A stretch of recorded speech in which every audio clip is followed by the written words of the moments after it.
Estariam os prequels se encontrando com os sequels? A gente está começando a receber umas pinceladas aqui e ali. Parece que a intenção é bem essa mesmo. Salve telanautas, tudo bem com vocês? Olha aí Heitor Teixeira de volta para falar sobre o Mandaloriano aqui no nosso cantinho Star Wars. Dessa vez a gente vai falar sobre o episódio O Cerco.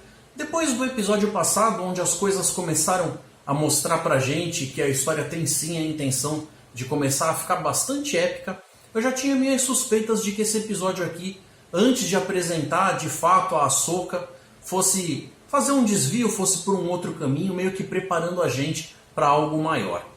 Ainda nem tenho certeza de se a Ahsoka vai estar realmente no próximo episódio, mas seria bastante aceitável. O próximo episódio aparentemente vai ser um episódio duplo, então ou no próximo ou pelo menos deixando uma pista no finalzinho, eu acredito que a gente vai ter o nome dela sendo citado ou a presença dela de fato. A gente tem que entender que esse episódio aqui tem sim uma importância muito grande. E se eu tinha deixado no ar a pergunta de se é de fato necessário você conhecer o universo expandido, talvez com um pouquinho de Legends e outras coisas dessa administração nova da Disney para entender o que está acontecendo aqui no Mandaloriano, a resposta é complexa. Se de repente eles até fazem a coisa de um jeito que a gente consegue acompanhar com certa facilidade, porque eles deixam a coisa fácil o suficiente para as novas audiências não se sentirem alienadas, o público que vem com uma carga mais preparada de conhecimento absorve e se diverte muito mais.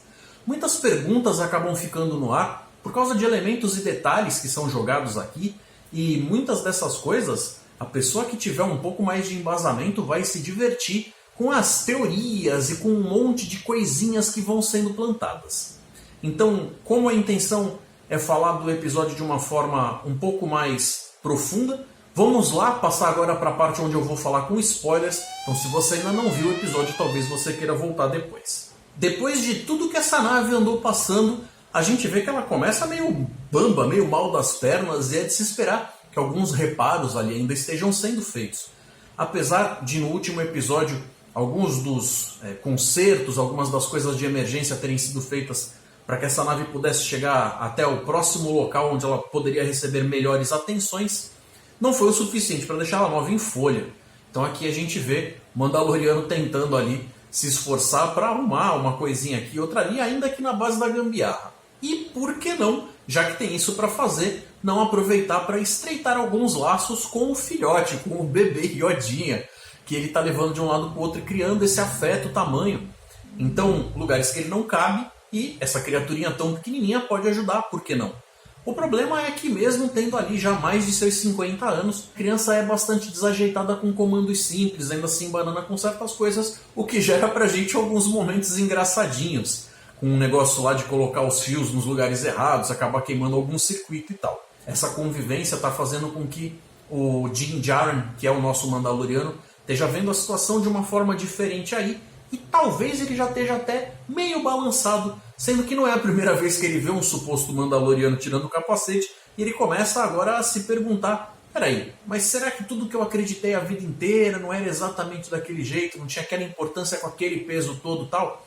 A gente acaba vendo ele na tal cena lá da sopinha, quando eles estão se alimentando, ele dá aquela coxambrada, levanta, mas não levanta o capacete, mostra, mas não mostra o rosto, mas isso já pode mostrar que ele está seguindo por um caminho onde ele já não é tão rígido nas crenças e nas formas de ver as coisas que ele tinha antes. Quando ele pousa em Nevarro, que ele volta para esse planeta que tinha aparecido lá na primeira temporada, a gente vê que estão botando ordem naquilo ali, num lugar que tinha ficado meio como terra de ninguém. O Greef Karga e a própria Cara Dune acabam dando uma força para o lugar passar a se tornar um pouco mais civilizado, ter chances de que famílias consigam serem criadas e evoluir ali de uma forma feliz e saudável. Como no ponto anterior, os ajustes e reforminha que foi feita na Razor Crest realmente não foi aquele negócio que se diga, caramba, ficou uma Brastemp. Aqui, o Mandaloriano vai ter a chance de ter um outro pessoal com acesso a outras ferramentas e tecnologias para poder fazer um trabalho melhor. E eles já deixam plantada aquela sementinha de que tem algo acontecendo aqui, inclusive com um certo alienígena dando aquela olhadinha marota na direção da câmera. A gente vai dar uma passeada por essa cidadezinha nova que está sendo erguida aí, que está com um clima muito menos de gueto, muito menos com cara de lugar largado na mão da violência e da bandidagem. E a gente vê que eles estão montando uma escolinha. E ali na frente, se você notou, eles fizeram uma homenagem bem bacana para o androide que aparece na primeira temporada. Inclusive é quem salva o dia lá no último episódio, o IG-11. Tem uma estátua erguida para ele lá que ficou de um jeito bastante sensível, bastante interessante. Mais uma vez é divertido a gente ver a facilidade com que o Mandaloriano consegue alguém para tomar conta do bebê Yoda toda vez que ele vai se enfiar em confusão. Até porque não tem condições dele ficar indo com a criança para os lugares onde vai rolar tiroteio, quebra-pau o tempo todo. Mas essa facilidade que eles têm com o roteiro de colocar o bebê em segurança para a história poder seguir um pouco para frente é bem interessante. E mais uma vez aqui a gente vê essa criança interagindo com outras e fazendo das suas, sem represálias. Agora me fala, essa bolachinha verde que o bebê Yoda flutua para pegar, não se parece aqueles macarrons? Mas nesse lugar, onde as coisas estão melhorando, nem tudo são flores. E é claro que ainda sobra sempre algum empecilho, alguma coisinha chata. Para quem achou no episódio 6 da saga Skywalker que depois que eles tinham derrotado o Império ia ficar tudo bem, não se derrota um Império assim simplesmente explodindo uma base ou tirando deles um recurso. A gente vê aqui que ainda tem sobras e que essas sobras vão dar bastante dor de cabeça por um bom tempo. Automaticamente a gente está conectado com as histórias que aconteceram no episódio lá atrás, o cliente, quando a gente vê exatamente de onde aquela galera vem. E se essa galera está dando tão duro para fazer esse lugar se tornar algo que vale a pena, é bom limpar de fato. Então uma base lá semi-abandonada não é interessante deixar para trás, é bom mandar isso daí para os ares logo, para ser um problema e uma dor de cabeça a menos. O problema é que para uma base semi-abandonada ou abandonada, ela até que está movimentada demais. Para esse episódio que tem seguido até esse momento aqui, com um clima bastante interessante de comédia, de humor, que tem umas falas engraçadinhas que fazem com que você fique com aquele sorrisinho erguido no canto da boca. Vai começar aqui algumas das coisas que envolvem bastante da parte da ação do episódio e trazem pra gente justamente esse comentário que eu estou fazendo com esse meu vídeo, que é o negócio deles estarem fazendo um passeio entre as prequels e os sequels. Porque a partir daqui a gente vai ver que eles começam a dar algumas pistas ali a respeito de talvez até o próprio Snoke, que se não for exatamente o mesmo personagem, com certeza é uma tecnologia que vai dar um salto, vai virar como um trampolim para você poder ter a presença desse personagem. E eles acabam, depois de mostrar os tanques lá com essas criaturas clonadas, a gente acaba escutando até um princípiozinho de musiquinha tema do Snoke. Mas não é só isso. Eles também acabam falando a respeito da tal contagem MIDI, que se refere, obviamente, aos midi-chlorians que a gente ouviu lá no episódio 1 com Qui-Gon Jinn, quando ele estava testando o Anakin Skywalker. Numa coisa que ficou tão polêmica, porque basicamente o que o George Lucas fez ali foi uma escolha de colocar alguma ciência, desmistificar um pouco essas coisas da força, que talvez tenha sido um movimento que desagradou muita gente, apesar de fazer algum sentido para você conseguir explorar esse lado de uma forma que renda mais essa história, com outros elementos e tal. A força sempre foi uma coisa muito mais mística do que científica. Então talvez tenha sido algo que casou de uma forma meio truncada ali, mas que eles estão resgatando aqui, porque afinal de contas, não tem como você contar essa parte da história sem você colocar alguma ciência, ainda que seja uma ciência de um mundo de fantasia. E é portanto que a gente sabe que sangue de Iodinha tem poder. E essa galera que sobreviveu do Império está com certeza fazendo experimentos para tentar manipular a força de forma artificial.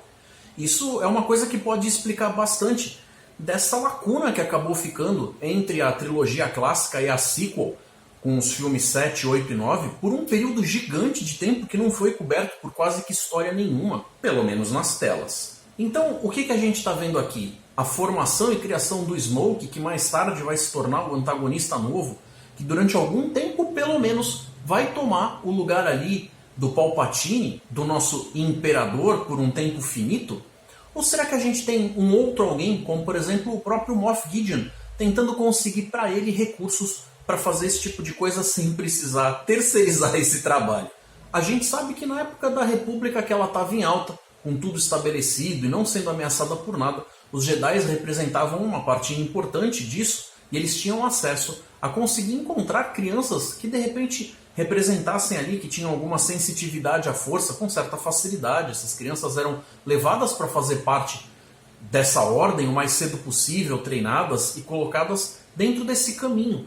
Mas quando esse mundo cai e você para de ter essas informações assim, talvez as informações que sobrem sejam os registros mais antigos, coisas que a gente viu inclusive em alguns holocrons que vêm direto lá da série animada do Clone Wars.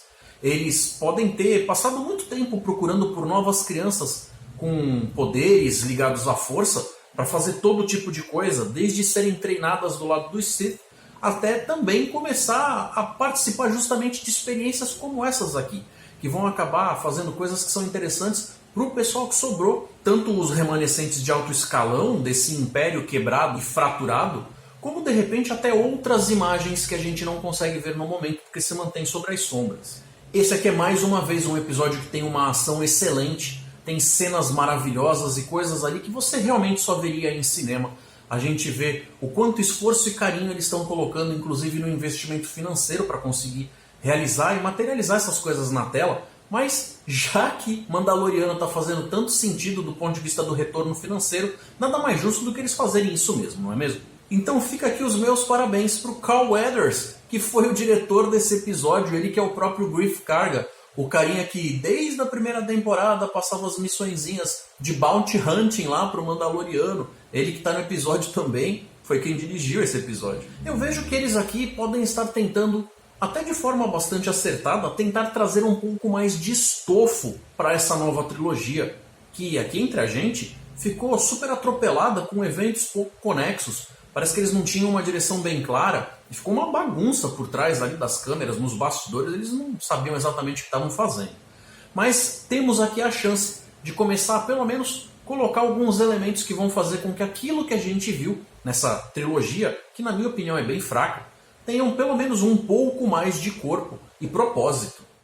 Ao final de tudo isso, quando a bem dizer a missão foi realizada com sucesso e o Mandaloriano, primeira oportunidade que teve, zarpou e foi embora, a gente vê ali ainda em Navarro as coisas com algumas das consequências. Então a gente vê até um piloto de X-Wing que a gente já tinha visto em episódio anterior chegando ali para sacar o que está acontecendo, conversar com esse diretor, com esse prefeito que é o Greef Karga a respeito do que aconteceu, e ele meio que dá uma de João sem braço, meio não sei o que foi, não sei o que é, não sei do que você está falando, nunca nem vi. E isso se dá em muito pelo fato de que esse planeta fica muito mais perto ali da orla externa, e que toda essa ação está se concentrando lá para o núcleo, mais para o centro, onde fica Coruscant e tudo mais. Então esse pessoal que se sente super abandonado também tem aquela linha de raciocínio de se vocês quase não ligam para nós, por que eu vou colocar tanta informação na mão de vocês? A gente já se dá tão mal sozinho e agora vocês querem contar com a gente? Na verdade sim, eles precisam contar, porque para acontecer uma coisa bacana onde todo mundo consiga ficar bem, um tem que interagir bastante bem com o outro. Mas a desconfiança ainda é natural e aceitável. Porém, antes de ir embora, esse mesmo piloto de X-Wing faz ali o seu Inception com a Cara Dune, dizendo para ela coisas a respeito de Alderaan e tentando mexer com os sentimentos dela, a respeito de tudo que ela perdeu por ter vindo de lá também. Então é meio que como se ele estivesse dando aquela cutucada de leve para poder fazer com que ela perceba que as ações dela são importantes sim. Então eu creio até que essa personagem possa vir a fazer parte de algo maior num futuro próximo. E respondendo aquela velha pergunta de como é que depois da derrota do Império a gente foi conseguir deixar essa tal nova ordem se erguer, tomar conta de tudo. E a resposta parece ser que simplesmente o Império não caiu de fato. É como se você tivesse uma quantidade de operativos gigantesca espalhadas por aí, e não é porque você corta a cabeça de alguns líderes que essa máquina gigantesca de guerra militar acaba ficando simplesmente inútil. Então tem um bocado de gente com outras tantas patentes e ranks por aí que ainda são capazes sim de representar muita ameaça. Talvez com muitos recursos reduzidos eles tenham que se esconder, ficar mais perto da orla exterior e ir comendo pelas beiradas, mas isso não significa que de fato a guerra foi vencida. E lembra lá atrás, no começo, quando eu falei que a Razor Crest em Navarro ia ser arrumada de uma forma um pouco melhor, e aquele negócio todo, e um carinha sinistro acaba dando aquela olhada para a câmera e tal? Pois é, a gente acaba descobrindo ali que a Razor Crest foi de fato grampeada, então o Moff Gideon está sim em cima dessa situação aí, estão babando para conseguir pegar esse bebê Yoda, dar prosseguimento nos experimentos que a gente viu sendo feitos lá naquela base. No finalzinho a gente vê que eles já estão propondo a próxima ameaça. Deixam a coisa meio no ar, ainda gerando muitas teorias, mas talvez a gente aqui veja até uma ligação com Legends. Quem sabe a gente não esteja falando dos Dark Troopers. O Moff Gideon, então, está se estabelecendo bem como um grande antagonista dentro dessa série, que representa bastante para esse momento. E só nesse episódio aqui a gente vê exatamente isso que eu comecei discutindo lá no começo, que é o negócio de fazer uma ponte de junção entre as prequels e as sequels, já que a gente citou tanto coisas a respeito do Snoke, que é da versão mais moderna, quanto coisas que viriam lá de trás do episódio 1 com os midi-chlorians. Então, estão tentando dar uma coerência para a franquia, como se fosse tudo feito sempre debaixo do mesmo teto, da mesma ideia, apesar de a franquia ter mudado de mãos com o passar do tempo aí depois da venda do George Lucas, o pessoal da Disney e tal, mas apesar deles terem cortado muita coisa, empurrando isso daí lá pro lado de Legends, eles ainda estão tentando achar um caminho para fazer com que muita coisa aqui seja válida e faça uma unidade geral como um todo. Então eu fiquei bastante empolgado com o episódio, achei que ele rendeu numa série de coisas aí que já deixam a gente coçando a nuca com aquela vontade de fazer 1 milhão de teorias. Acho que os próximos 2 episódios vão ser episódios que vão flutuar entre coisas mais ligeiras e de repente coisas mais dramáticas, coisas ali para preparar o terreno. Vou ficar muito feliz se ele de fato colocarem a Ahsoka, porque estou muito ansioso para ver essa personagem. É uma personagem que eu gosto demais. Então, gente, fico muito feliz de vocês terem me dado um pouquinho do tempo de vocês para ver as coisas que eu tive para dizer aqui no nosso cantinho Star Wars. Se vocês gostaram, deixem um like. Se vocês não gostaram, deixem um dislike. Mas de qualquer forma, deixem um comentário para mim. Principalmente se derem o dislike, me explica por que vocês não estão curtindo, o que vocês gostariam de diferente aqui no nosso programa, nesse nosso episódio semanal para falar a respeito dos assuntos do Mandaloriano. Então, se você está chegando agora, nem sabia que o canal existia, ou se você já está me assistindo há tempos, mas ainda não assinou, considere se inscrever aqui e se tornar um membro do nosso canal para você receber sempre coisas a respeito de tudo que eu faço, e eu não faço só coisas de Star Wars, tem um bocado de coisas aqui que vocês podem se divertir também. Então, por favor, assina e clica no sininho para não perder nada. Aproveita, compartilha esse vídeo com quem você acha que vai gostar desse assunto aí. E dá uma olhada nesses 2 vídeos que eu estou deixando aí na tela. Escolha um para você seguir acompanhando as coisas do canal com o seu conteúdo. Gente, um forte abraço e até mais.